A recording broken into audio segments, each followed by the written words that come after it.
Yeah. I know we're No, late. no, I see you on the chat. Don't be Whatever. talking about what you're watching in the meantime.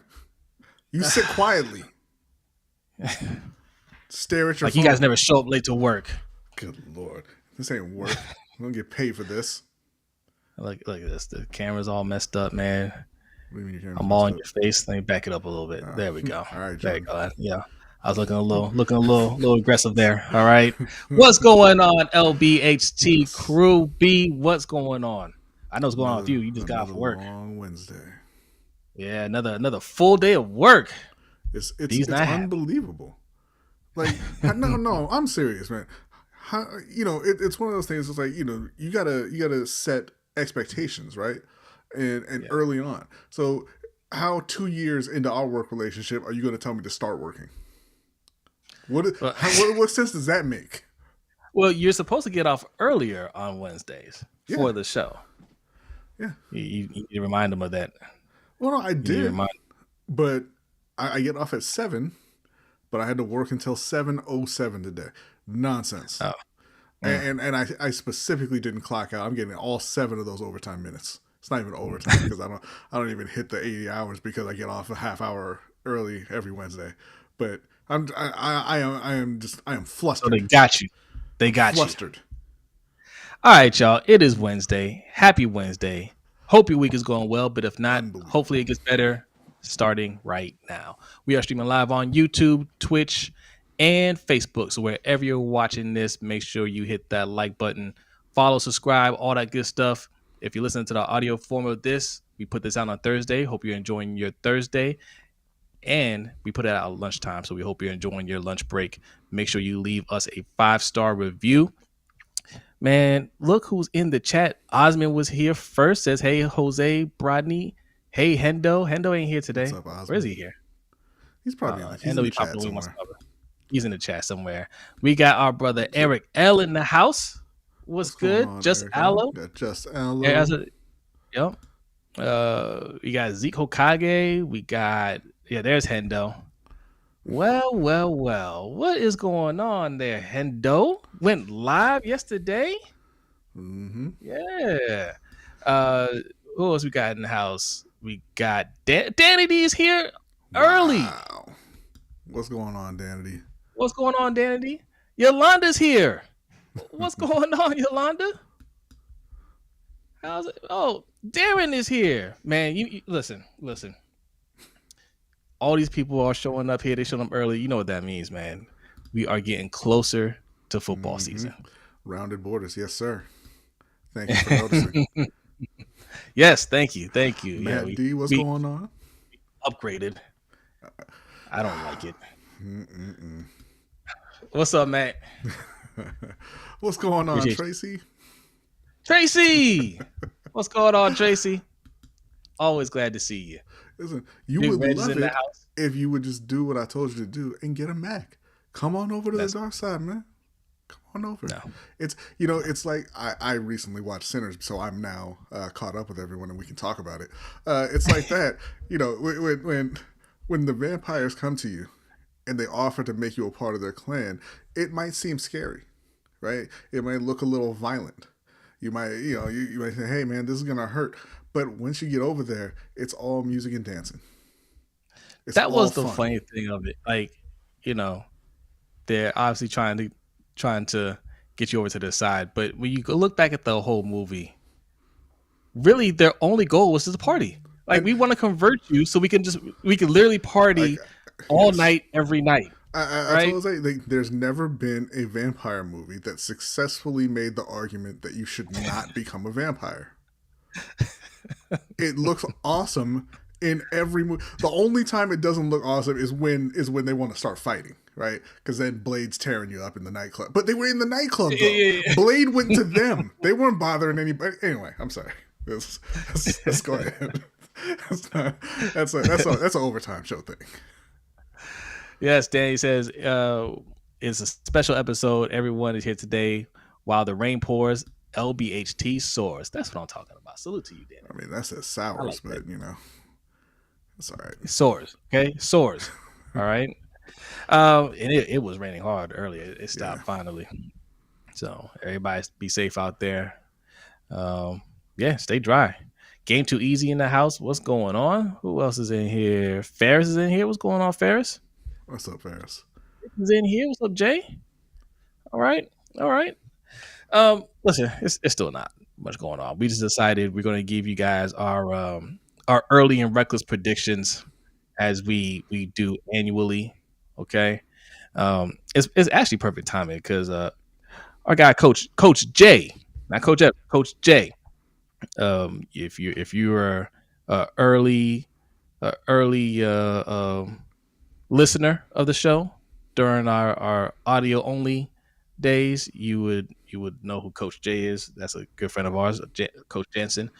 He texted me today and sent me an article about Oweh, like, will Oweh have a big year, something like that. And he was just saying basically he doesn't really think Oweh's gonna have a great year, but he believes in Mike Green. So I was like, hey, you know what? We're gonna talk about it tonight. All right, we're gonna break down our expectations for both teams, the Ravens and the Panthers. Give some predictions. This is an early and reckless prediction. We'll give another prediction probably before the start of the season. Yeah. Right after we see these guys in action. All right. And then we got a interesting core of public opinion. All right. I think that one will you guys will like that one. And then that will be it. Okay. This will be we've done a good job the last couple of weeks keeping it fairly short. Not short, but shorter, still not fairly signed. shorter. No, I don't believe he is. I think there's still at this point only a couple of second round picks who have been signed. Yeah. Yeah, I just don't like the NFL on the business side at all. I just don't like how they make things so difficult for the players. Yeah. He will, Jose. Great season ahead for my guy. That's right, Yolanda. That's right. We're gonna talk about it. We'll talk about it. What else we got in here? Yes, listen to Danity, everybody. Cash App, $LBHTShow. If you'd like to contribute to the show, have your comment instantly recognized. That's how you do it. Also, the pin link that you see in the chat box will take you to our Streamlabs page. Both ways, leave your donation, leave your comment, and you'll get a nice animation on the screen, and we'll read it on air. Also, you can use the super chat feature, and we'll read that as well. All donations are welcome over here. All right. Let's get this show started since we started a little late. All right. All right. But first, we like to start every show with a Black History fact. And B and Okole have a Black History fact for you.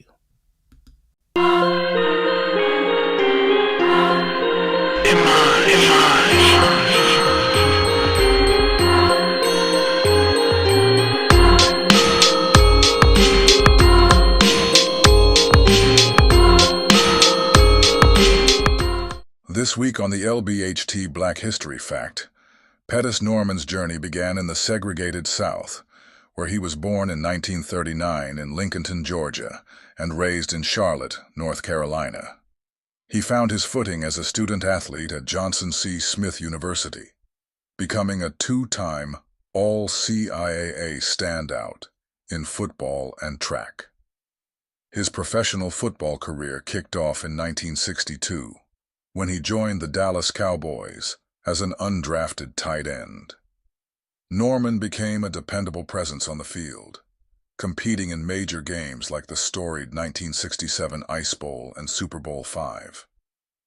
After nearly a decade with the Cowboys, he played his final seasons with the San Diego Chargers before retiring in 1973.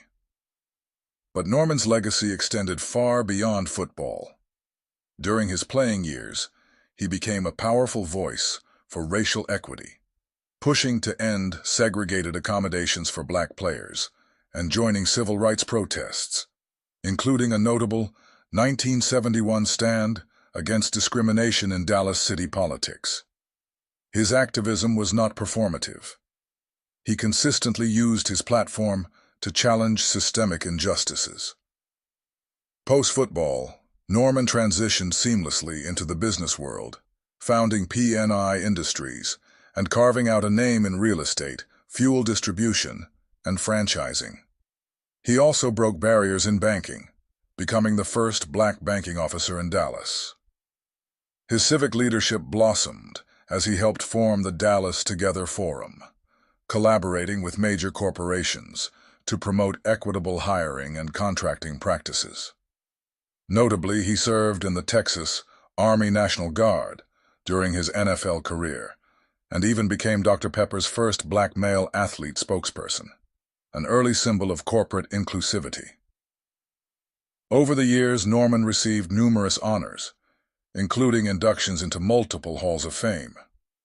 His alma mater named its top athletic award after him, and he captured his journey in an autobiography that chronicled his rise from the cotton fields to leadership and advocacy. Pettis Norman passed away on July 7, 2025, at age 86, remembered as not only a football icon, but as a pioneer, entrepreneur, and tireless advocate for justice and opportunity.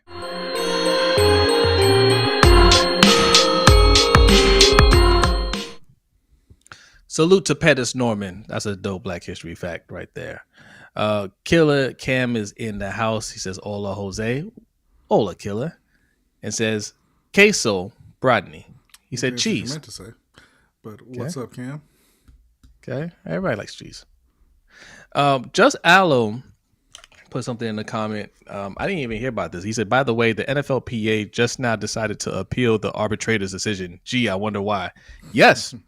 Yes. So if you didn't watch our show from a couple weeks ago, or coach's video, or Pablo Torre, which is where it originated from, Pablo Torre kind of exposed the NFL and the NFLPA for colluding.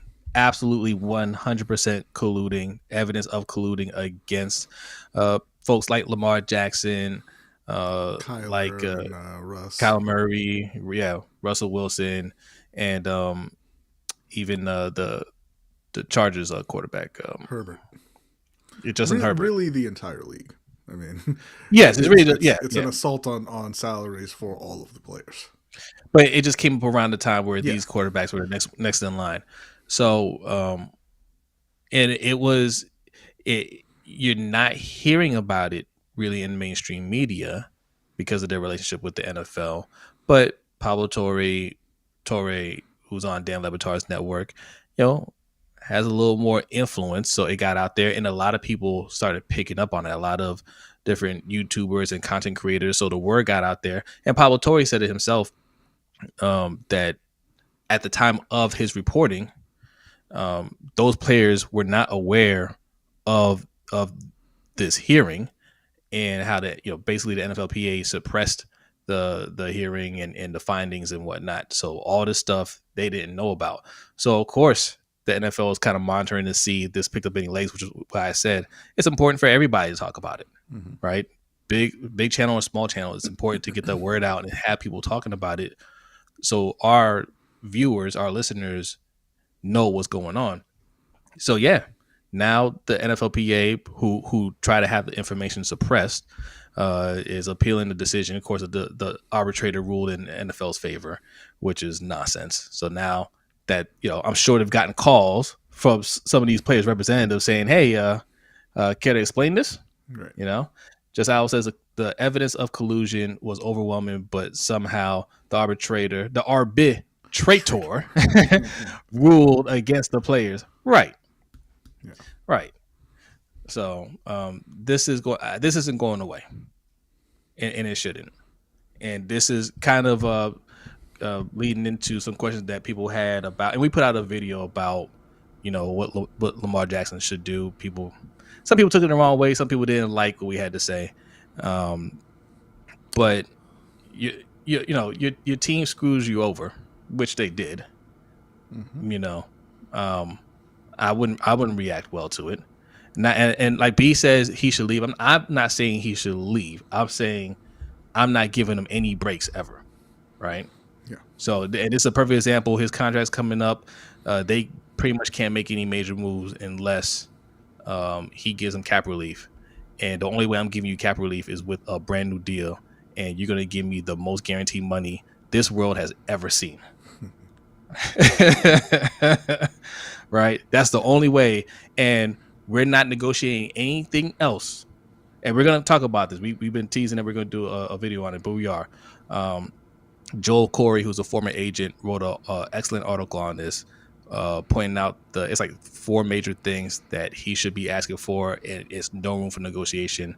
That's what it needs to be, or don't even pick up the phone. And that's exactly what he should do. And I hope he does it. Make them pay. All right. Yeah, absence of that, he's showing up. He's going to play well, and we have some predictions for this year. We do. Where do you want to start?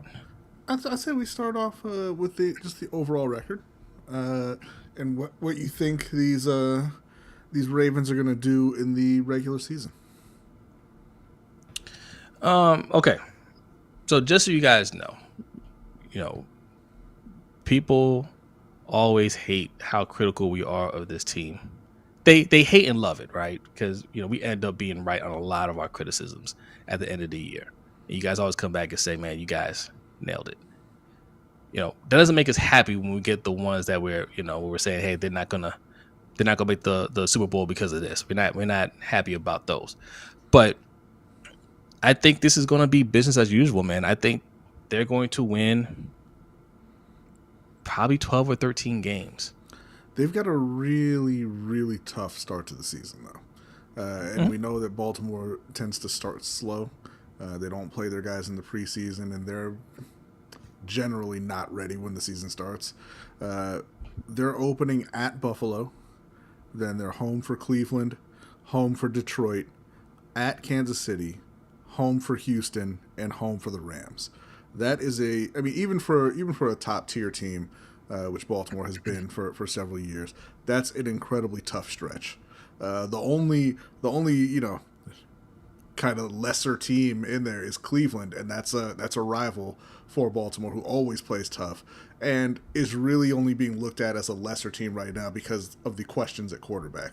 If it turns out that Shador can play, or Dylan Gabriel can play, or Joe Flacco found the fountain of youth or something, well, actually, he left, didn't he? But that's going to be a much better team than most people expect. Yeah, Flacco's in Indy now, right? I believe, right? Yeah.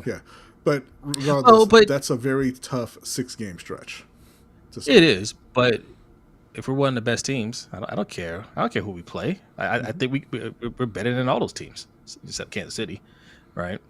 But and yes, we start out slow, but starting out slow is kind of what all the NFL does now, right? They don't really start. A handful of teams will play their starters in preseason, but most of the teams use the first 2 games of the regular season kind of as their preseason. And Buffalo, I don't know how good Buffalo's going to be this year. All right. I know they lost a lot on defense. And I'm going to be honest, I didn't look through their whole roster, but I know they had some significant losses. I don't know how that's going to impact them, but regardless, we're a better team than them last year. I think we're a better team than them this year. Flacco doesn't mean we can't. Cleveland. Okay. Oh, he is? Okay. Okay. Yeah. One of the gaggle of misfits over there. Yeah.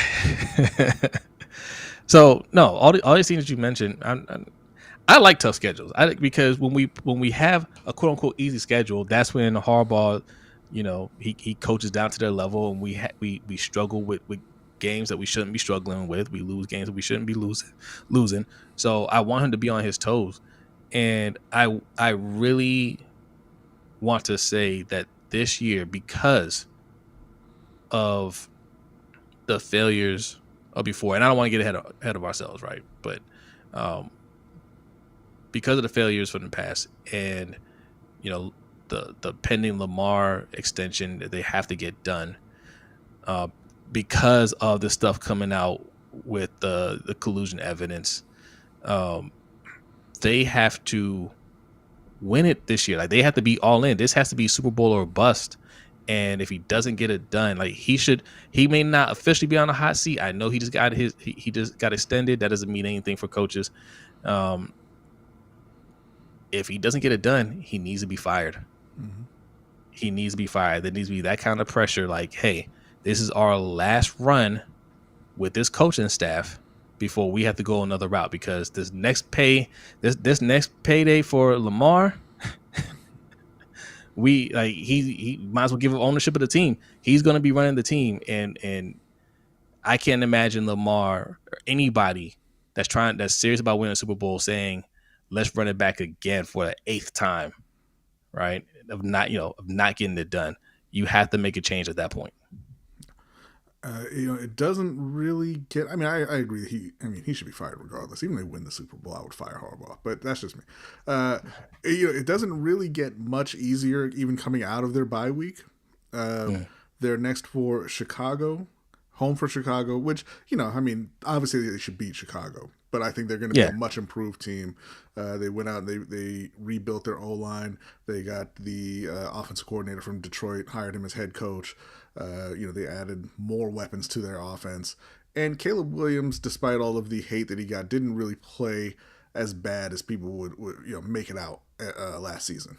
So I think that'll be a tough game, but obviously that's one they should win. But then they're at Miami, at Minnesota, and at Cleveland. Again, 3 tough games, all on the road right there. Then they, after that, they get another bye week with the Jets. Then they got Cincinnati, Pittsburgh, Cincinnati, New England, and then at Green Bay and at Pittsburgh to close out the year. So it looks like a pretty tough schedule overall for Baltimore. You're going with 12 to 13 wins for them? Yes, one, because I said, I just think we're better than all those teams, and Lamar, just he's just too good. Like he's too good for this. He's too good for this team to have, like, a healthy Lamar is too good to have less than 11 wins. To be honest, you know what I mean? I just don't see it. So even with poor coaching, I just don't see them less than 12 wins. And some of these teams aren't going to be as good as we think they are, right? Like, they do this every year. Like, Miami does this every year. You know what I mean? We think Miami, man, they're going to be pretty good. We beat Miami by 40. Yeah. You know what I'm saying? Yeah, like, but Baltimore's that team that'll do that and then lose to the Raiders, right? You can't really tell with them. But there's no Raiders on the schedule this year. Well, I don't know where Gardner Minshew's playing this year, but he always pops up when it's Ravens time. Yeah. Yeah. I've got them going 12-5. I think they're going to lose that last week in Pittsburgh to get their 5th loss, because they're on the road. I always just have them split with Pittsburgh because that's just the way it is. Yeah. I think Pittsburgh's going to suck, but it's just the way it is with them. So I'm expecting 12-5. I think they win the division because it is it's quarterback needy over there. I mean, Joe Burrow is Joe Burrow, right? They don't have a defense. They don't believe that a defense should exist. And then you got Cleveland with, right now, it looks like no quarterback. You got Pittsburgh with no quarterback. And TJ Watt wanting out. That would be a major, major loss for Pittsburgh if they ended up having to move him. But I just don't think that this season that vaunted AFC North is really going to be that competitive. I think Baltimore is going to win the division fairly easily. What's going on, Sterling? What's up, Sterling? I meant to call you today. My bad. I got way too busy at work. I'm going to call you tomorrow, though, for sure. For sure. Zayd Lopez Diaz, what's going on? Thanks for coming through. Says, I have Ravens going 1-3, 2-2 versus NFC North.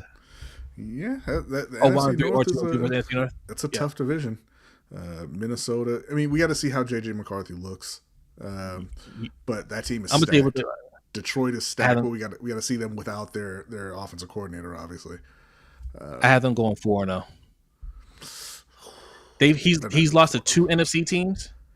Yeah, that is true. That's very true. None of those teams are going to beat us. I'm gonna revise my pick to 13-4. I had them losing to Detroit.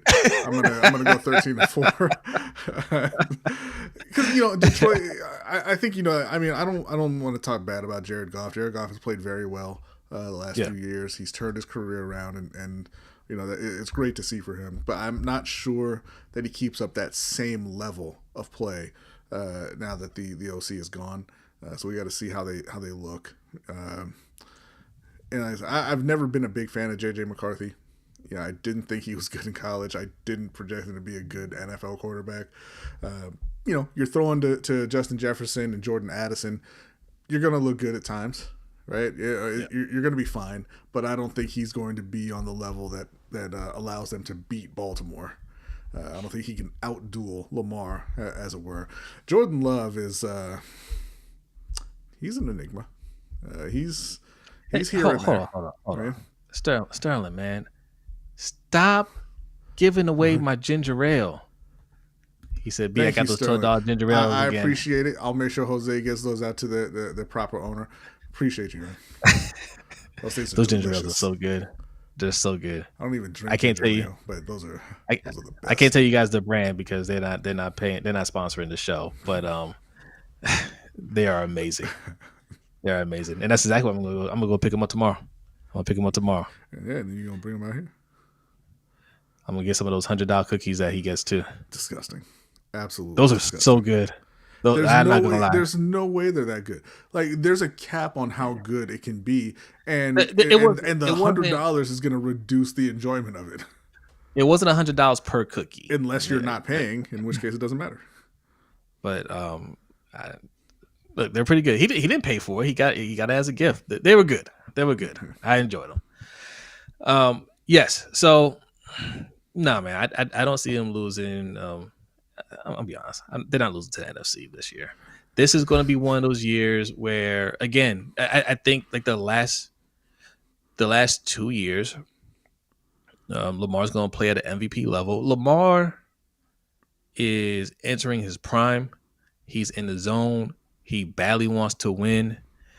He's more vocal as a leader. Thank you, Sterling. He's doing okay. Whatever, Sterling. You got extra for B. Thank you. All right, thank you. Sterling's a good friend, man. But Lamar's going to keep his level of play high. He's going to demand that from his teammates. And Derrick Henry is going to, I think he's going to have another big year because it's not all on his shoulders to go out there and be that guy, right? So he can be that guy, I don't understand Lamar Jackson. Like, I'm a big Lamar Jackson fan. I think he's the best quarterback in the league, but I do not understand Lamar Jackson because I've never seen a player where, they have a season like he had, in his first MVP year, and you're like, okay, that was great. That's the peak, and he's not going to reach that again. And then they get better. And then you're like, okay, well, he won that second MVP. The numbers weren't as great, but his play was at a much higher level, even than his first MVP year. That's the standard. That's where he's at, and that's what we can kind of expect. Probably a little less than that because he's not. You're not going to be your peak every year, right? Right. And then the next year he plays better than any quarterback who's ever played football. And then it's like I don't even know right. I don't know what to expect at this point. Like if he went out there honestly and he threw for 50 touchdowns and 0 interceptions, I would not even be surprised. Because he was 2 drop passes away from having interceptions last year. Right? He was 2 drop passes away from the best QB rating ever in football. And I mean, look, he threw a few passes that should have been intercepted, right? But none of the 4 that were actually intercepted were Lamar's should have fault. been. Yeah. So that's yeah. I mean, he just always just elevating his play, his level of play. And again, man, I have a high expectation for this defense to perform.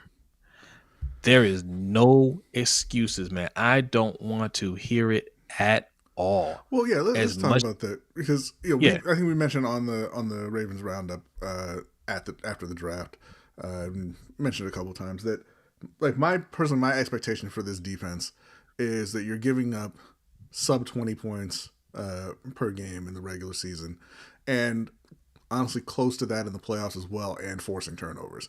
And if you're not doing that, then the loss is on you. If the offense scores 21 points and the Ravens lose, it's on the defense. Period. Now, if the defense does do those things, we're winning a Super Bowl. Yeah, We are winning they a should. Super Bowl, and it's about time. And this is I put this on hardball. Like they don't have those vocal leaders like they used to. It's about time for those guys on the defense to have play with that edge. You know what I mean? Mm-hmm. Go out there and be like, yo, no, like nobody's scoring on us. I don't care who you have on the other side.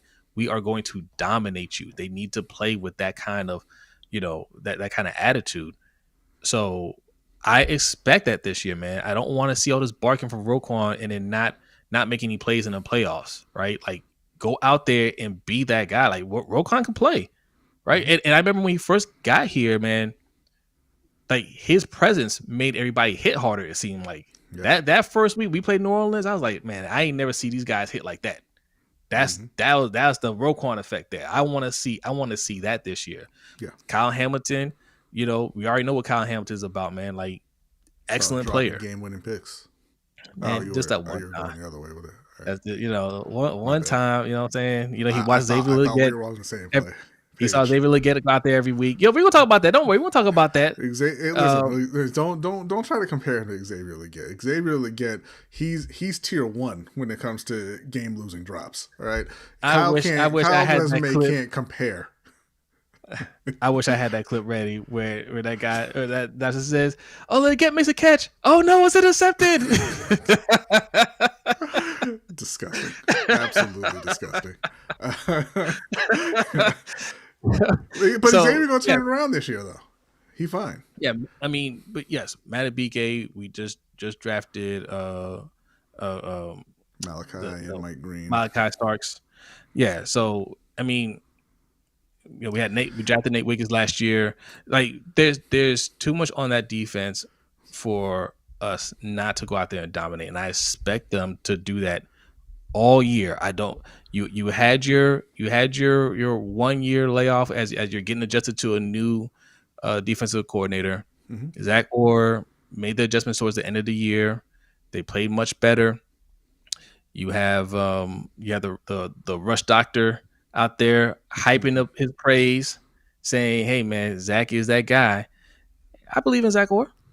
Listen, right? I'm cool with that.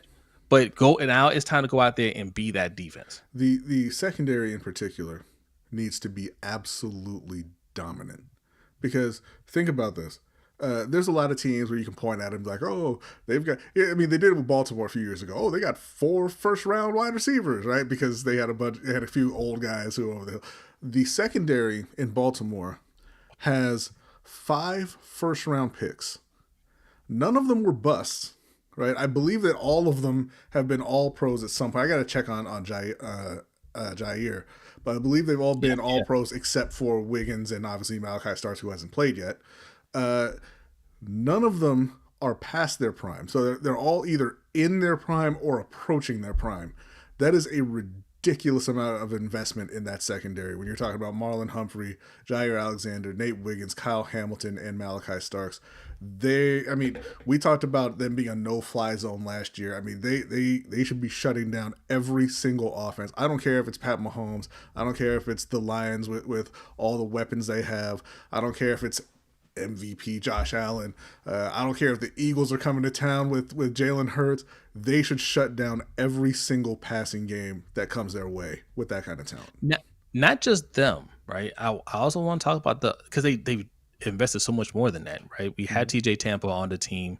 You got to expect some production out of him. Jalen Armour-Davis has been on this team for a few years. You got to expect some production out of him, right? We have 2 other safeties, Sanusi Kane, Bo Braid, right? These guys should also be making a contribution to the team.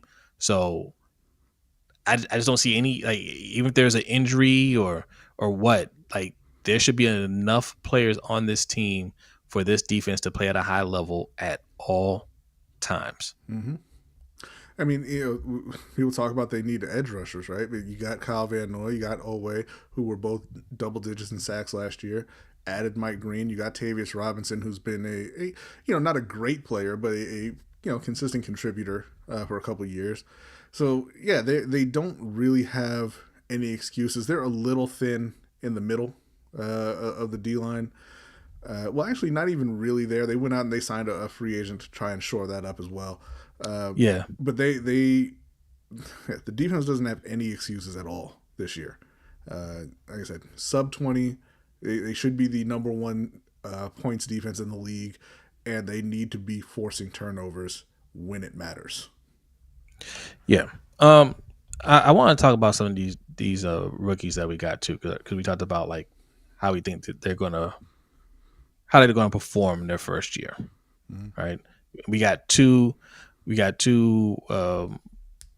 highly scouted, highly anticipated rookies in Malachi Starks and Mike Green. Yeah, I expect them both to play well. I again, and maybe it's not fair for them, but I don't want to hear any excuses about their rookies. Like their projection as prospects are immediate impact players, right?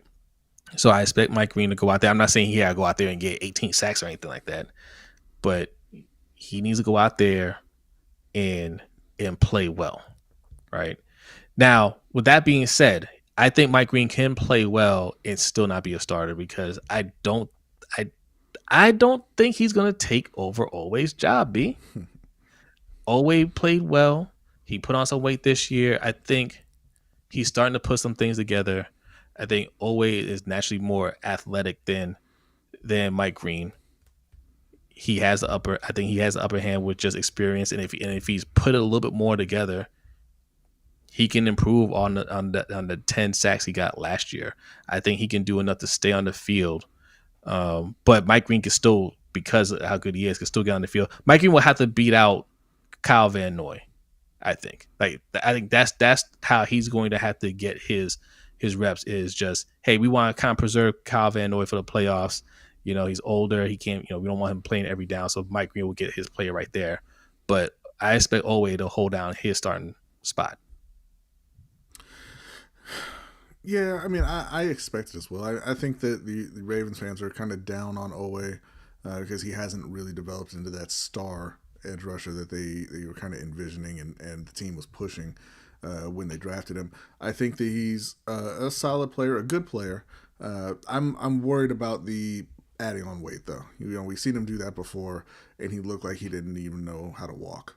Honestly, like he didn't know how to control the body that he was in at that point, right? It was because it was different. He was bigger, he was bulkier, he was less agile, I guess you could say, and he just looked uncoordinated. Hopefully, that's not the case this season, especially coming off of that 10 sacks. I would like to see that was in his springboard, but yeah. Yeah, that was the second year he tried to add weight. But he's older now. The older you get, the easier it is to manage your weight, because you're gonna actually get bigger, right? Yeah, but I mean, I think that generally speaking, I don't like it when I hear players adding on weight, right? Because you're not playing where you're at naturally, right? So it's going to be unnatural for you, because you see it a lot, or used to see it a lot with running backs who would be like, hey, I'm going to put on weight so that I can take the hits and be kind of a bell cow. And what inevitably happens is they lose explosion. They're just not as athletic and they're not as effective as playing slimmer to where they were naturally were before, right? I think Oweh was fine weight wise. He's just a guy he needed to work on his consistency. So I think he's kind of looking for answers in the wrong place there. So I don't know. I don't think he's just decided on his own. You know what? I'm going to gain weight. I think, yes, after that second year, he reassessed some things and said, okay, that didn't work out. Came back, had a better year the following year. And I think after last year, whatever they, when they looked at the tape and they reassessed the season, I think him and his team decided, hey, this is the best course. Put on some more weight. They probably have a target weight that they think is ideal for him, and that'll work for him, and he probably feels more comfortable. Mm-hmm. And like I said, just being older, you're gonna and just naturally putting on more muscle, you're gonna get heavier. So yeah, no, I'm sure. I think he'd be okay this time around. I'm sure they did come. I'm sure they did that in the second season as well, right? And it just turned out they were wrong. We'll see. We'll see how it plays out here. Hoping that it he kind of carries it better than he did in the second season. He can kind of keep that momentum going because he had a good year last year, and I want to see him play well going into his free agency since apparently Baltimore don't really want to keep him around. And shout out to Slyster59. Thanks for coming through. Appreciate you. From Atlanta. Okay, that's what's up, man. What's going on, Andrew? What's up, Andrew? Appreciate you coming through. Attitude pop in here. Salute to y'all, man. Appreciate y'all. Yeah, we saw this story about we talked about Anquan's appearance on the OG's podcast, but I mean, he didn't say anything that hasn't been said before. This has been talked about forever. Even that year it was happening, like after that season, they talked about it. Ed Reed has spoken about it a few times, at different places. So he didn't say anything that was different from the accounts that Ed Reed has given before, and Suggs. Now, Osmond here says if Mike Green doesn't beat out Oweh, he'll be disappointed, and I understand that because if Mike Green is the guy that people say he is, top 15, top 10 pick, he should absolutely be able to beat out Oweh for a starting job. I want to push back a little bit. Why would you be disappointed when Oweh, who was a first round pick, raw talent, right? Like we say it, we always say it, right? But we don't think about what that entails. When you say, hey, a guy needs to develop, this is him developing. Mm-hmm. He's a raw talent, 4.3 speed, right? That's what we always talked about. A super, athletic guy, and he needed time to develop, and he's developed. Why would you be disappointed if this is the year that he put it together and this natural athleticism, he just dominated? I would be excited that we have somebody that could hold on that side. Because I expect Mike Green to overtake Kyle Van Noy. That has to be the expectation. I think essentially what's happening, because you're projecting Oweh playing better than he has, right? From what you've seen from Oweh, he's not a great player. He's a good player. He's not a great player. And the expectation when you take somebody, in the top 10, which, is where Mike Green was projected for a while, is that they're going to come in and they're going to start and they're going to make a big contribution immediately. And so, if you say, hey, that's the kind of prospect that he is, he should be able to come in and beat out a guy who's not a great player. But, sometimes guys like take a little while to adjust.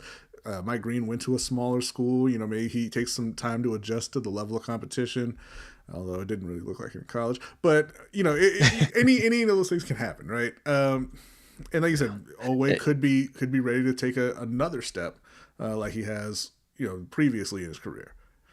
Yeah, like his, as a player, was limiting him is just his understanding of the game. But I think he's shown that he's improved every year. And you remember Paul Kruger for this team, right? Wasn't good. Fourth year, he tore it up. This could be a Paul Kruger thing, except a lot more athletic. Was Paul Kruger not good, or was Paul Kruger in Harbaugh's doghouse? Yeah, right. All right. So that's the thing. That's what you need to worry about. But hey, man, we got 55 people in here, man. Make sure you hit that like button. If you're new in here, hit that subscribe button. B is ready to switch over to Panthers talk. Everybody's ready to switch over to Panthers talk. That's why they're here. Listen. Real quick. Patreon.com/LBHTShow. All right. It's time to get our memberships up. Okay, we appreciate you, man. For a channel our size, our memberships are pretty good. We really appreciate the support that you guys are giving us. But we're always setting new goals. We're always trying to, push the envelope. Somebody asked us earlier. We had a conversation about AI and how YouTube was cracking down on AI, and they wanted to know how it affected our channel. And I said, one way or another, either way, it doesn't affect our channel because we don't rely on YouTube monetization. Yes, we get a couple coins from it, super chats and ad revenue, but if all that got taken away, it wouldn't stop the production of the show. It's your memberships, it's your donations, it's you buying our merch, it's you going to our newsletter, lbhtshow.com. Go ahead and sign up. If you're saying what newsletter, don't worry about it. It's coming. All right. But it's your direct support to us is what keeps this show going, not YouTube. So we appreciate y'all. And now, time to move on to the reckless predictions for the Carolina Panthers. Okay. Now, looking at their schedule, they start off at Jacksonville, at Arizona, home for Atlanta, at New England, Miami, Dallas, the Jets, Buffalo, Green Bay, New Orleans, Atlanta, San Francisco, and the Rams. 13 games before their bye week. And then they close out the season with the Saints, Tampa Bay, Seattle, Tampa Bay.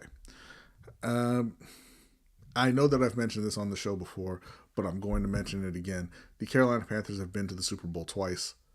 Both times that they went to the Super Bowl, they started the season on the road against the Jacksonville Jaguars. Starting there again, does that mean the third Super Bowl for the Carolina Panthers? I'll let you be the judge of that. The answer is yes. I think here, if we look at that schedule and what Carolina's been kind of building over the last couple of years, they've revamped the O-line, revamped the D-line this year. They went out, they made it a point to get a new number one wide receiver for Bryce Young in Teteroa McMillan. And Xavier Legette is still there. Nobody's giving up on Xavier, but they went out, they got Teteroa, they signed Hunter Renfrow. We'll see if he makes the team. He's been looking good. They drafted Jimmy Horn as well. They drafted Mitchell Evans, the tight end out of Notre Dame. They also went and they got Rico Dowdle, the starting running back from Dallas last year, who went over 1,000 yards to pair with Chuba Hubbard.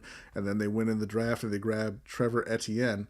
So I think they've made it a point to try to get more playmakers around Bryce, right? Yeah. The defensive side of the ball, they swung big on edge in the draft. They drafted Nick Scorton and they drafted Princely. His last name. Milan. There you go. And Derek Brown is coming back, which is huge for that defense. That's huge. He's one of the best players in the league. They lost him in week 1 last year, and so the defense looked like how the defense looked. With him coming back, with the additions that they've made to the D-line, they brought in Trevor Morig as well on the back end to help with that run defense. I think that they can get from worst ever up to, pretty good, mediocre, average, middle of the league type of defense this year, which is all you really need, right? And then it's about the offense and what they can do on that side of the ball, and if Bryce Young can keep up the level of play that he had in the second half of last season, which was, if you look at the numbers, it's not mind blowing. He was for the last last 8 games, he was on a pace for 20 touchdowns, 6 interceptions, like 3,500 yards, something like that, and 60% completion. So not great numbers, right? But if you watched him play, he was playing at a much higher level than that. It's just that they had a lot of drop issues, a lot of drop issues. They lost a highlight reel games. of drop issues. Yes, and it wasn't just Xavier again. I'm not trying to be down on Xavier. It was all of them, except but he had some soul crushing drops. Yes, he did. But they all had their share of drops. If the wide receivers can take a step forward, if Teteroa McMillan is the player that everybody thinks he is, and Bryce keeps it going, that offense I think can take a big step forward. Because you already have a good ground game with Chuba Hubbard last year. Went over, I believe it was over 1,200 or close to 1,200 yards. Yeah. They added another 1,000-yard back, another capable back potentially in Trevor Etienne. That O-line holds up. They were able to retain the entire offensive line through free agency, all of their starters and all the backups. So that's good for continuity. They need to see somebody take a step forward at tight end. Jatavian Sanders kind of started to show a bit last year, and then he unfortunately got an injury and kind of faded away for the rest of the season. But he should be back healthy. Mitchell Evans, was a good-looking player at Notre Dame. I hate to say that because screw the Irish. But between those two and Tommy Tremble, they should be able to get some decent production out of that position. I'm gonna say they go 10-7, and I'm gonna say they win the division. Tampa Bay just found out Tristan Wirfs is starting the season on PUP. That's the only good team in the NFC South is Tampa Bay. And that's a major blow to them. I don't think that the Falcons are going to put it all together this year, and the Saints are. I mean, I know they Bad. just put out their white helmets to lift the spirits of their fan base, and that was nice. They look good, but they're not looking to win games this year. I'm leaning towards like 9 or 10 wins, more so 10. I'm usually more optimistic than B is about the Panthers, but I see 10 because they're going to end up beating the team that nobody expects them to beat, like they almost did twice last year. One of these teams, is going to get caught. They're going to get caught slipping. I probably going to be San Francisco, for being honest. I think they beat San Francisco. Everybody going to be shocked. I see them getting 10 wins. I'm looking at the schedule now. I wouldn't be shocked if they beat San Francisco. I'm counting that as a win. I think they're gonna be 9-7 going into that last week against Tampa Bay, and they're gonna get that 10th win and win the division there. But no, yeah, I think you're absolutely right. I think that there are going to be some teams, Buffalo, who aren't prepared for Carolina. Yeah. I'm counting Buffalo as a loss, but I wouldn't be shocked if they won that game either. They should have beat Kansas City last year. They should have beat Green Philly Bay is last year. one of those teams that you never know. Right. You think, like, you look at them like, no, they should win it, and then they just have bad days. You know what I'm saying? Like they're not locked in every week. They're talented enough to be one of the better teams. What is going on, D Weezy? What's up, D Panthers Weezy? have more wins than Baltimore this year. Wow. You're gonna have 14 wins? Wow. I think he was going more on Baltimore having, I like the confidence. 8. But the confidence. Okay. Either way. I think this is going to be one of those seasons where people who aren't paying attention say, man, they came out of nowhere and all of a sudden they're good. When in reality, it's been 7 years of them being this bad and a few years of this regime kind of trying to rebuild. But I think the key, obviously, is Bryce. If they can protect him and he can keep up that level of play. Because it seems like when he got benched for Andy Dalton and he sat out, those 5 games, he just remembered who he was, right? And he remembered how to play football. And he came back and he was on fire the rest of the season. So if he keeps that going, I think that Carolina's going to be much, much better than most people think. I agree. We'll see, man. Like the hands. It's like you always say about drops. If you're making plays, it's not a big deal. Right. So that's what he needs to focus on more. If I'm him, I'm not worrying too much about those drops.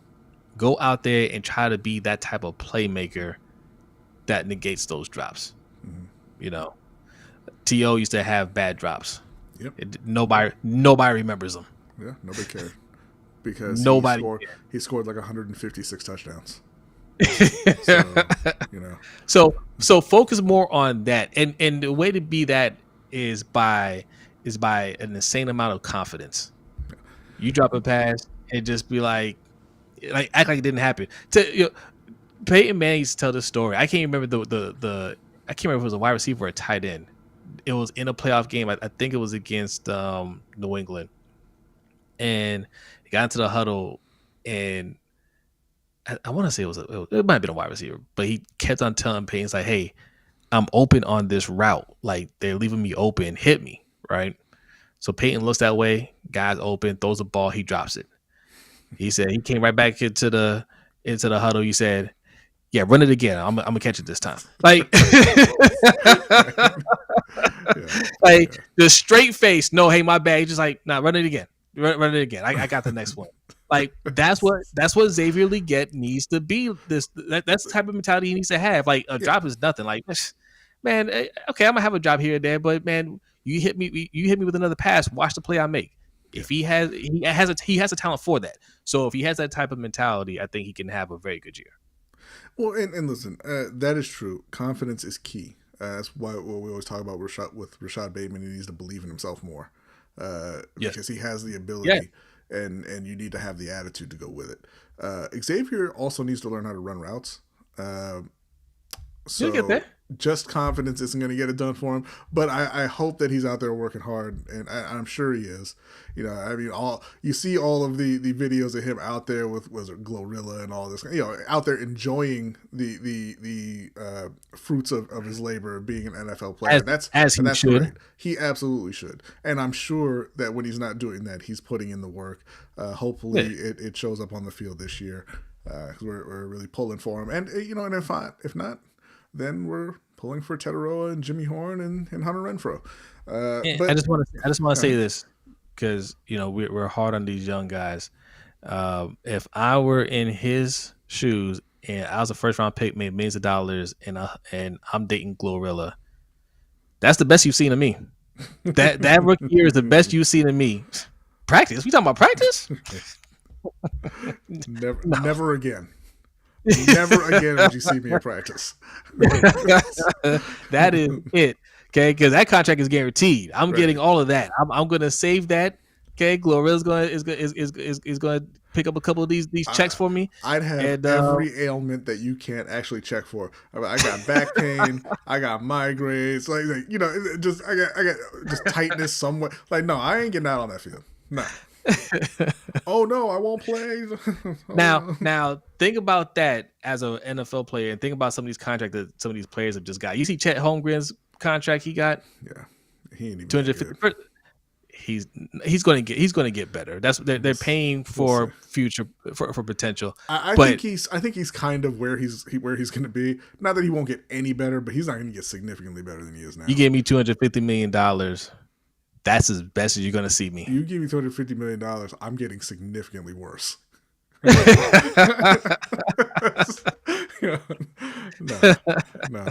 you give me $250 million, I'll be on my phone on the court. I don't care. You guys see Zion Williamson? That's my life story. If I got his contract, he's doing it exactly how I would do it. Exactly how I would do it. Okay. A cautionary tale. I'm not mad at that man at all. Yeah. But yeah, okay. So we talked about the records for both teams. You want to do predictions for the league awards, or just for yes, let's do it. Okay. Yeah. I mean, whatever you want to do. You want to do team awards? You want to do league? I'm going to say this since I had already started. I'm going to say MVP. We'll go ahead and do MVP. I think that Lamar wins his third MVP this year in an apology for one, giving it to Josh Allen, and two, for colluding against him. Oh, yes. And I think it's going to be unanimous. Like last year, I mean, you can argue maybe he shouldn't have got it. I'm sorry. I said from that point, all my practices are closed to the public. That is true. That is true. Yes. I'm sorry. Last year, the media started a hype train for Josh Allen, and it went overboard. Sorry, Bills fans. Listen, if you're a Bills fan, you don't need to argue this point. He won the MVP. He's the MVP. Yeah. All right, you beat us in the playoffs. You don't need to argue the point. But the reality is, Lamar should have won it. Mm-hmm. Right? He broke all kinds of QB records. These are, you know how many great QBs have played this game? You know how many great QBs have played this game? For him to break those records, almost broke the QB rating record. And without a great O-line and without any great wide receivers. Yes. Yeah. So, he should have been a unanimous MVP. And yes, they're going to look at it this year and be like, yeah, we might have gone overboard with the votes last year against them, and it's going to swing back this way because he's going. I'm saying assuming he plays at a high level, but I just can't see him not playing at a high level. Yeah. It looks like his work ethic is better than everybody's. Right? He takes he takes it way more seriously. I don't want to say way more seriously than everybody else. I mean, Pat Mahomes is pretty intense too, and he has the rings to show it, but. He's pretty locked in, man, and just being used to working with less, that's why I just don't see them losing that many games. I don't see him performing under a certain amount, and he just somehow seems to get better and better every year and exceed the expectations that we set for him. So, yeah, MVP for him, I think it's going to be unanimous. Yeah. I hate that the offensive player of the year even exists because it's really separate. It's just, who's the best player who doesn't play quarterback. Offensive player of the year, though, you have a front runner for that? Ooh. So there's three. And I think it's the same three as last year. Saquon, Derrick Henry, Jamar Chase. I can see, because Saquon is in his prime right now. I can see Saquon doing the exact same thing he did the exact same thing, even hurling somebody backwards. He might hurdle two people backwards. Absolutely ridiculous that he did that. Absolute insanity. I'm leaning towards Derrick. Well, you know what? No, because Saquon's he's on the Madden cover, right? Saquon is he on the Madden cover? He's on. I think he's on the Madden cover, so he's not going to get it. I think so. Man, I'm being a homer. I'm gonna go Derrick Henry. Okay. I'm gonna say that it is not Derrick Henry, but I'm gonna say that Justin Jefferson reminds everybody who the best receiver in the league is. Oh, okay. And he gets it done, and he may not have. I'm gonna say he may not have better numbers than Jamar Chase. Although I think he's got a really good shot at that. But he may not have better numbers, but it's going to be because he's playing with J.J. McCarthy, who's not going to be great. And he'll be bad enough that Justin Jefferson can use that. Well, not Justin, but people can use that as an argument for Justin Jefferson. Look what he did with that guy. The Andre Johnson case? Like Larry Fitzgerald used to with Skelton, right? Yeah. And Matt Schaub with Andre Johnson. So I'm going with Justin Jefferson. He's a guy who's kind of gotten to the point where we're bored with his excellence, as he's been so incredibly good from day one that you don't even think about it anymore, and you're That's like, true. Oh, he didn't go for 200, all right, whatever. Yeah, he went for 175. What's his problem? Right. Defensive player of the year is tough, and I think that Myles Garrett is always the front runner for defensive player of the year at this point. And I'm going to give it to Myles too. I think he's going to get it. Yeah. I mean, sacks are, they're like the most valuable thing on defense in terms of voting for that. And he's always up there. So yeah, I'm going to go Myles again. Don't be biting. All right. Defensive Rookie of the Year. Baltimore has a couple of guys who should be candidates for that. Carolina not so much. But who do you think for Defensive Rookie of the Year? Who was that guy that came from? Was it Penn State? Abdul Carter. Abdul Carter. He's gonna win it with the Giants. He's gonna have a lot of opportunities. Yeah. He's gonna have a lot of snaps. He look, that is an insane front seven, or it should be an insane front seven that they have with the Giants. We'll see if they actually live up to it. I'm going Abdul Carter. Okay. I am going to say not Abdul Carter, but I'm going to say, that's kind of a tough one here. Because even if Mike Green plays really well, I don't think they'll give him the award. I really don't. I just think he's going to be rotating with Calvin. No, that's my. I think so as well. But I'm saying even if he got out on the field and he had 12, 13 sacks or whatever, I don't think that they would give him the award. Okay. Malachi Starks, I think, is in too stacked of a secondary to get it. Yeah. Man. Like, I don't really want to say Abdul Carter, but I feel like it should be Abdul Carter, right? The only person that's going, it would have to be a corner that's just locking down people with that, getting a lot of interceptions. Interceptions will trump sacks if you get enough interceptions. If you get enough, but you can't get enough in the NFL today. Like you'll lead the league in interceptions with like 7, right? And then the guy next to you has 19 and a half sacks, right? Like you can't get enough because the league is too offense focused for that to happen. Let me see here. Michael Williams, no. Kenneth Grant, no. You know what? I hate to give it to this guy. I really do. But I'm going to say that the Atlanta Falcons figure it out early and Jalen Walker gets it. I was thinking about that, but I don't think so. I think he's going to be all over the defense. He's pretty athletic. He's going to make a lot of tackles. He's going to have a decent number of sacks. And even if that defense is terrible, he's going to make enough highlight plays to make his case. Okay. All right.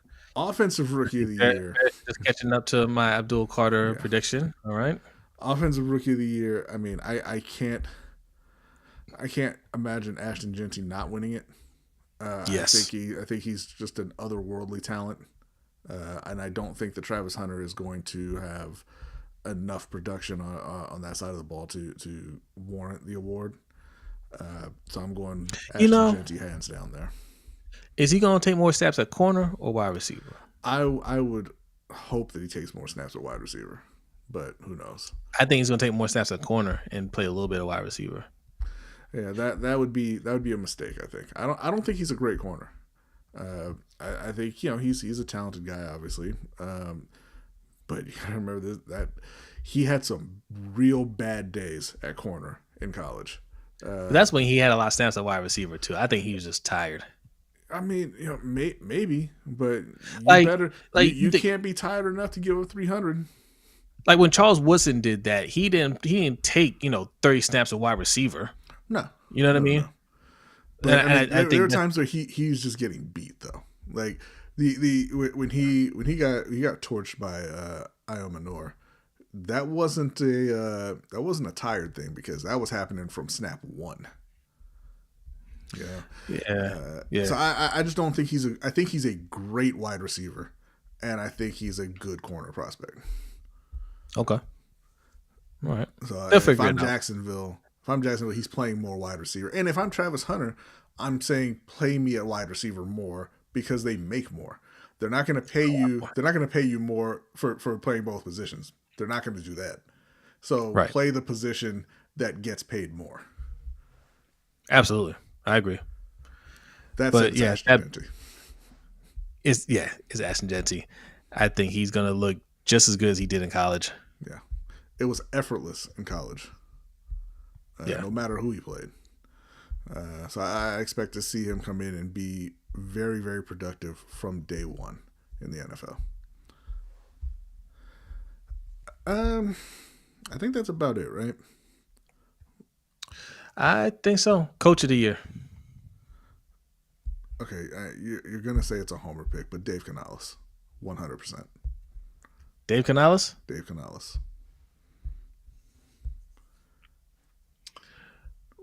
You think they're the team that turns it around the most?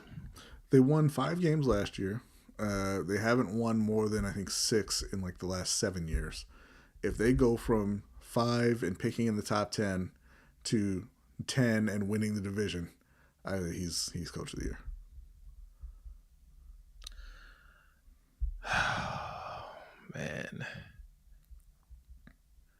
I think Harbaugh will get tossed just because the Ravens are going to be good, right? Mm-hmm. And if Lamar's playing on the MVP level, they'll try to talk Harbaugh into getting it. I would never vote for Harbaugh.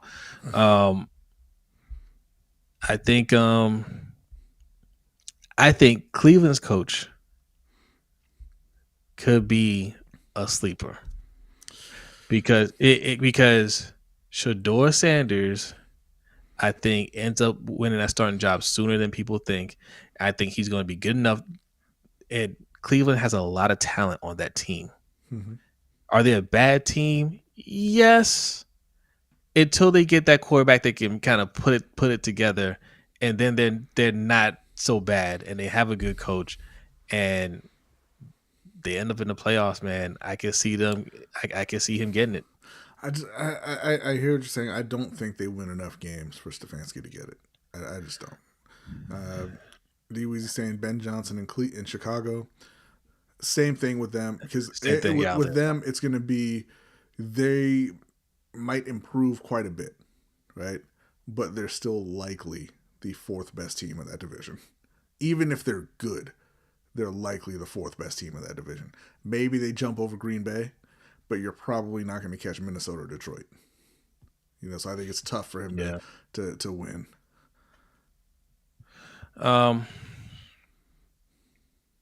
Yeah, no, that's a good point. That's a good point. It had to be a team that wins enough games. Huh. That's why all roads lead back to Dave Canales. Is it going to be it could be. It could be. But is 10 wins enough? Right, it could be. Yeah. Winning the division is enough. Oh, you got to win the division. I was going to say, because Cleveland could win 10 games. Yeah, they could.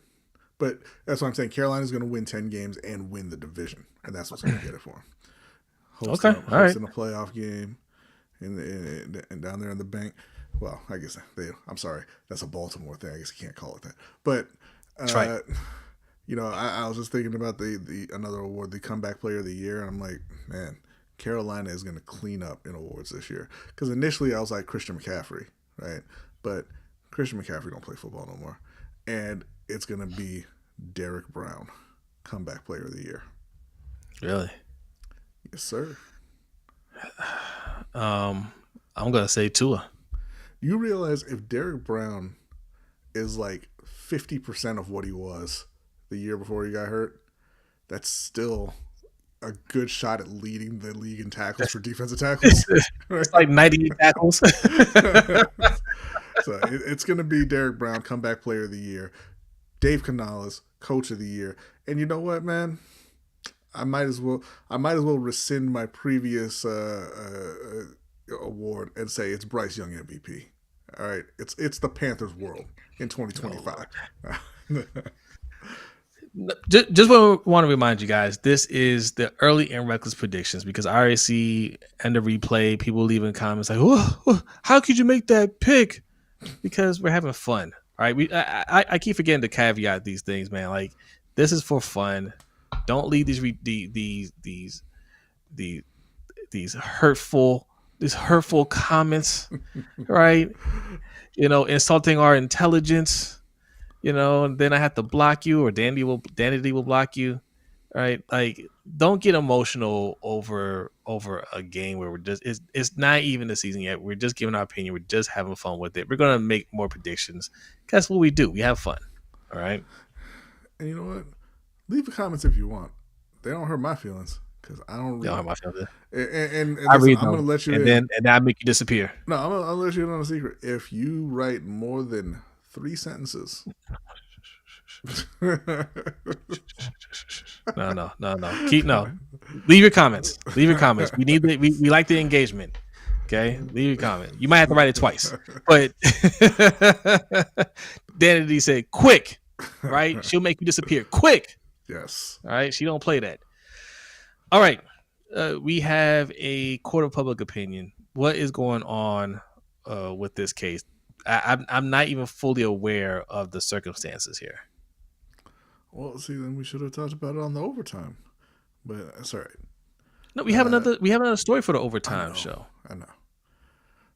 CJ, Patreon.com/LBHT show. CJ Gardner Johnson, the safety that nobody wants, the guy who plays well enough everywhere he goes and gets praised for a while, and then people are just like, no, let's not keep him. Yeah. And he's just been bouncing around the league a little bit.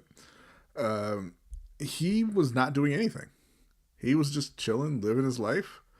And his ex, Summer Bunny, I believe was the name, with an I, red flag 1, 2, and 3 on that one. You should have ran.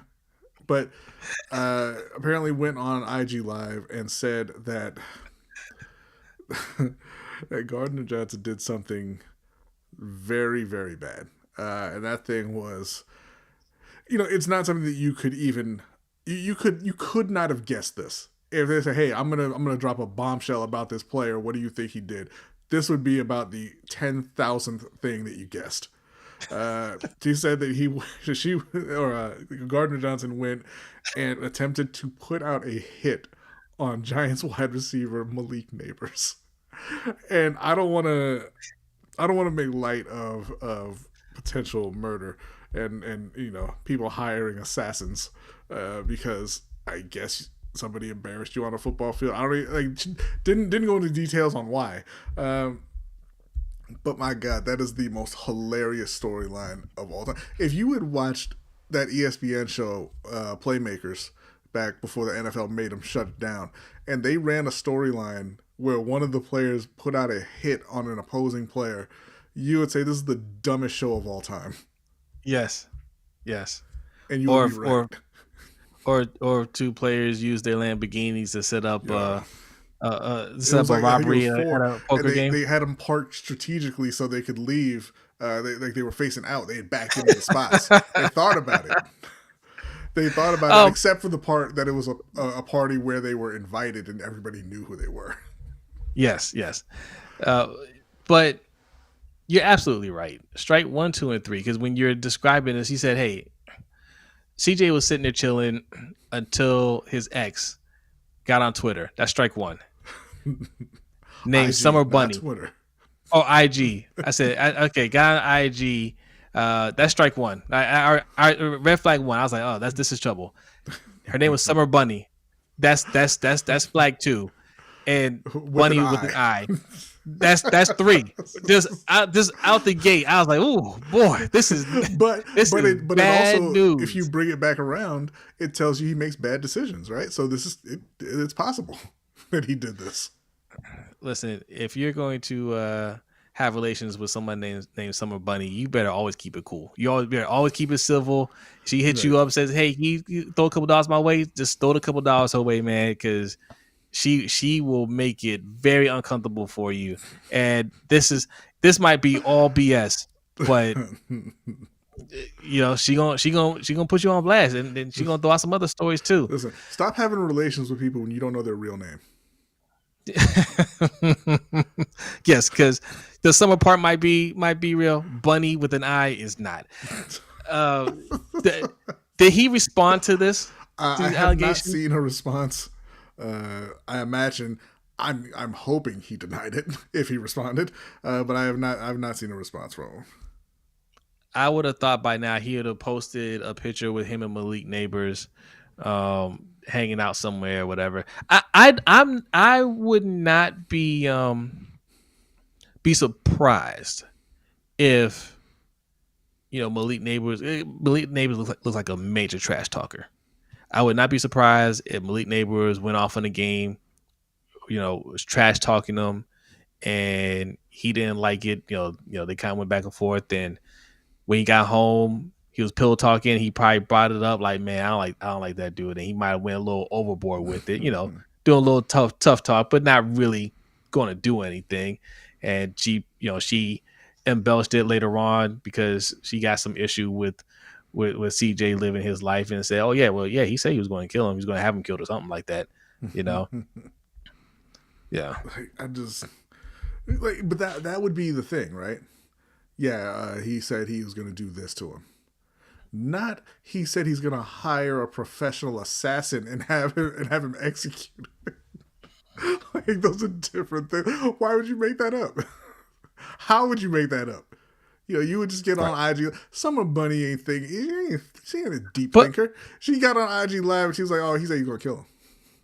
Urban said, "Bunny with an eye, birds in the sky, men lie, women lie, Lakers in 5. Yeah, right. Okay, look, there's so many more questions. Question here though. He says, "How would you react if you find out someone put a hit on you?" I would react with relief because obviously they're not going to carry it out at this point. Yeah, well, that's what I was about to ask. Like, what happened, Summer Bunny? He put out a hit and, like, they just never got around to it? Like, is the contract still active? Like, what's going on here? You know, did you guys forget about the Chicago wide receiver that literally did not care about the game and ran up on CJ and gave him the 3-piece? What game was that? I forget the receiver's name. No, it's been a couple years. But yeah, some dude. I did forget. He didn't just run up on him out of nowhere, but he walked up to him and started swinging because I don't remember that one. It's not well liked. I don't think. So it may not be Malik that's the problem. It's CJ that's the problem. Yeah, I think that's very clear from the fact that he's on so many different teams. Javon Sims. Yeah, that's a Jason Javon Sims. Okay. Or I don't remember that one. I thought it was Wims, but whatever. Yeah, no. Yeah. I think CJ is not well liked. I think he's like the Dylan Brooks of the NFL. So why does he want to put a hit out on somebody and not somebody want to put a hit out on him?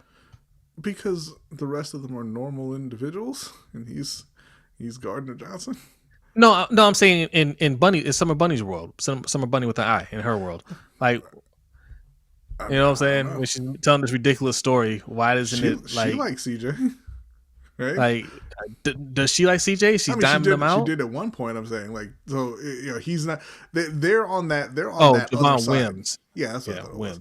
They're on the other side where they think they're normal and everybody else is the problem.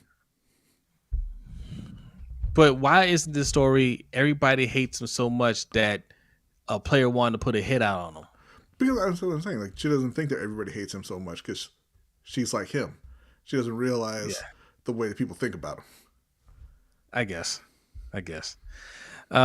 Listen, not enough evidence in this case.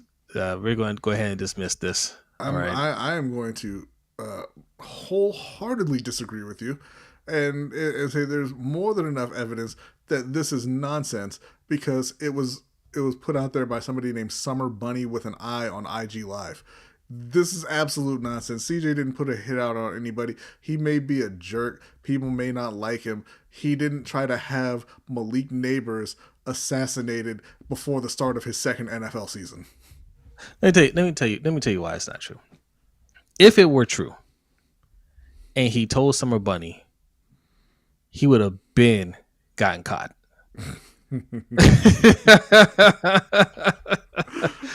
would have been gotten caught. All right.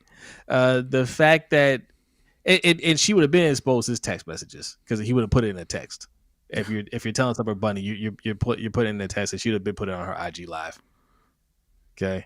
So not guilty. You're just talking. You got a little bit of attention.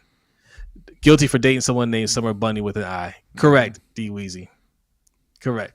Listen. Time served. Okay, like we've all been there. All right, we've all had our Summer Bunnies. Okay. Devin Booker just signed a 2-year extension that is going to pay him $72.5 million a year. More than every NFL player for a guy who was teammates with Bradley Beal and Kevin Durant and couldn't make the playoffs. Now, how many times do you think Summer Bunny has been in his DMs?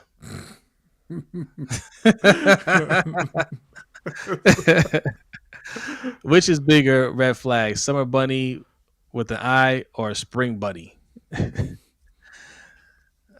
Summer. I don't know. I think I'm going with Spring because Spring Bunny don't even flow right. You just didn't take the time to even think about it. You're just like, you don't care at all if you named yourself Spring Bunny.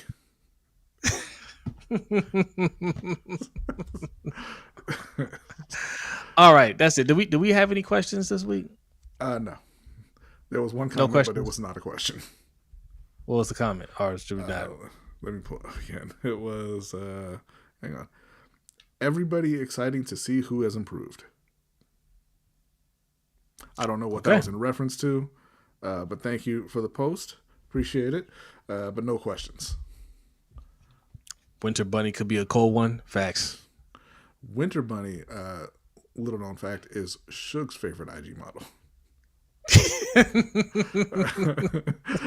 Let's go ahead and shut this down and get over to the overtime show. Because I feel like this has a potential to go off the rails, and we don't want that. Fact, we want that on overtime show. Yes. Patreon.com/LBHT show if you want to talk about summer bunny, spring bunny, and winter bunny. Okay, we're gonna Bunny's talk just some depressing, right? Just like Fall Bunny just wants to stay home. Yeah, Fall Bunny wants to read a good book. Fall Bunny's not. So we look. Let's tease the overtime show. We have another court of public opinion. Yes or no, real quick. Do you think you can fail a performance enhancing drug test by kissing someone? By falling in love. Yes. And I saw pictures of her boyfriend. I ain't buying it. Okay. I ain't buying it. We're gonna talk about it in the overtime show. Okay. Yeah. This person, I'll tease a little bit. A French fencer. Guess she's really good. Got like a 4-year ban, and she said, "Hey, look, wasn't me. All right, it was this deadly kiss. Right? Did she get it overturned? Tune in, find out. Patreon.com/LBHTShow. You want to hear this story? We're going to talk about that. Yes, Big Reg is already cracking up. Yep. Urban says, "Wow." Patreon.com/LBHTShow. Like, it's only $5. That's $5 for the month, so you can catch all the shows for the month. You can look at our backlog of shows as well. If you just want to watch this particular episode, it's only like $3. So come check it out. All right. Yeah, YouTube After Dark. Hey man, listen, we're not going to go that deep off the rails, but you know, if Shook gets on the show, we might. Yeah, if Shook shows up, it will. All right, B, are you ready? I am ready. All right, y'all. We are not that far away from the start of training camp. I know this training camp is starting soon because Coach Jay texted me the other day saying we got to try to get some tickets to go to training camp. Although I think we're on their watch list. I say we mean this show is on their watch list. All right. Last time we went, I got questioned about the show. All right. So we'll see. We'll see if if they let me in there.